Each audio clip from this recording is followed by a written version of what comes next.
tout le monde se passait ça sous le manteau, parce qu'à l'époque, évidemment, on n'avait pas tous les trucs, Internet, tous les machins, tout ça qui existait beaucoup moins.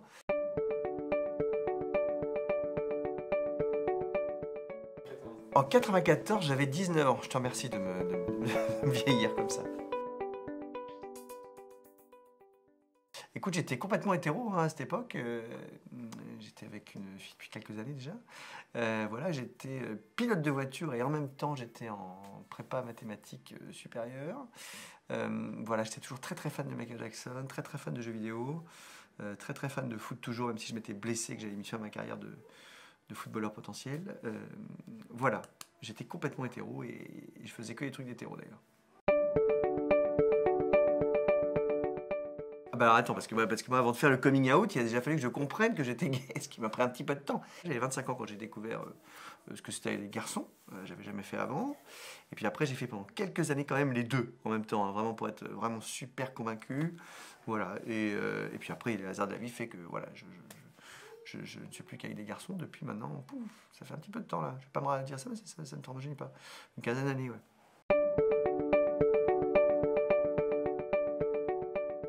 Oh là là, alors non, ça je pense pas du tout. Parce qu'en fait, alors vraiment, moi, ça m'a jamais traversé l'esprit avant que ça me traverse autre chose. Euh, voilà. Non, j'y pensais pas du tout. J'étais vraiment dans ma lignée d'hétérosexualité absolue, voulue par mes parents et ma famille et mon entourage. Donc non, j'y pensais vraiment pas.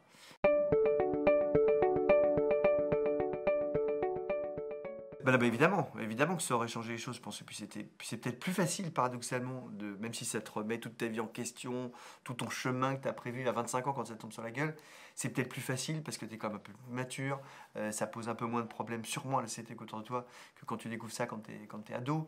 Voilà, même si aujourd'hui, voilà, je suis pas sûr que ce soit beaucoup plus facile aujourd'hui que ça n'était il y a 20 ans ou il y a 25 ans. Merci le mariage pour tous, merci le retour de l'homophobie puissance 27.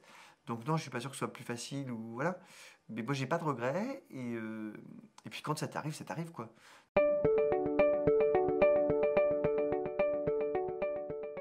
Écoute, quand j'étais jeune, j'avais un modèle en tête, c'était Michael Jackson, qui pour moi est complètement asexué. Voilà, j'ai eu la chance de le rencontrer un certain nombre de fois, et pour moi il était complètement asexué. Donc, non, mais mes modèles c'était soit des footballeurs, tu vois, soit Michael Jackson, soit Jim Carrey, dont j'étais un méga fan et que j'aime toujours, tu vois. Donc, non, j'ai pas de modèle particulier, tendre vers quelque chose, tu vas me dire, oh là là, Boy George, c'est mon icône.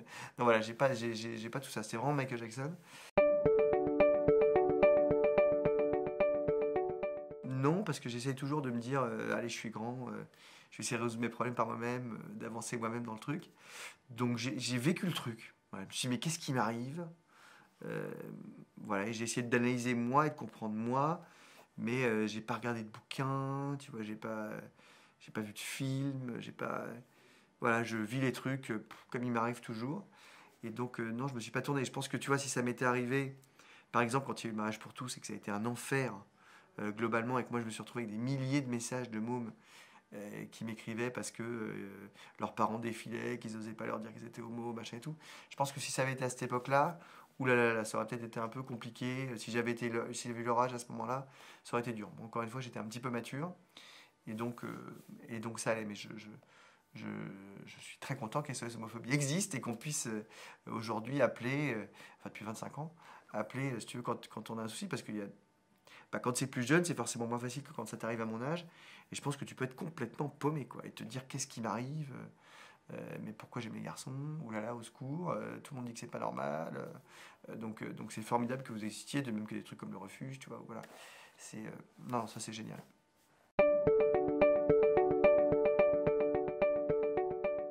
Oui, parce que pile au moment où il m'est arrivé tout ça, c'est le moment où Queer as Folk, la version anglaise, pas la version américaine, qui était la version d'origine, sortait et tout le monde se passait ça sous le manteau parce qu'à l'époque évidemment on n'avait pas tous les trucs internet, tous les machins, tout ça qui existait beaucoup moins. Et j'ai découvert ça et j'avais l'impression de me retrouver dans ce truc, cette espèce de découverte des sens, les moi, ton corps.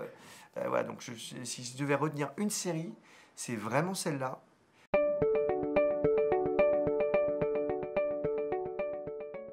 Alors aujourd'hui, sur les séries d'aujourd'hui, maintenant, heureusement, c'est un peu plus. Tu vois, à l'époque, c'était le truc, oh putain, il y a une série gay. Waouh. Maintenant, il y a des gays dans toutes les séries. Donc est-ce que j'en conseille une particulièrement je ne sais pas, je trouve qu'il n'y a pas assez de gays super-héros, mais ça va bientôt arriver. Voilà, ça, je le tiens sur ce sûr.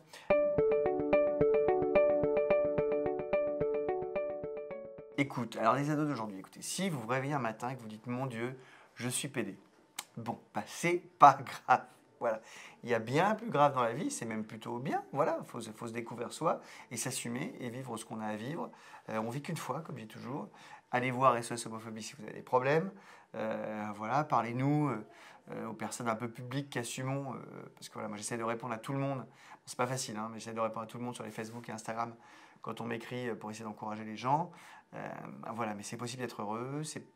C'est difficile aujourd'hui, je trouve que depuis la manif pour tous, avec tout ce qui a été comme un espèce de Roland d'homophobie, on a l'impression de revenir 10 ans en arrière. C'est pas évident, mais c'est la vie. Voilà. Et on vit qu'une fois, donc autant s'assumer, vivre ce qu'on a à vivre, sinon vous êtes malheureux toute votre vie. Si vous dites, oh non, je suis pédé, je cache ça sous le tapis, ça sert à rien. Donc voilà, assumez, amusez-vous, parlez-en SOS homophobie si vous avez des problèmes.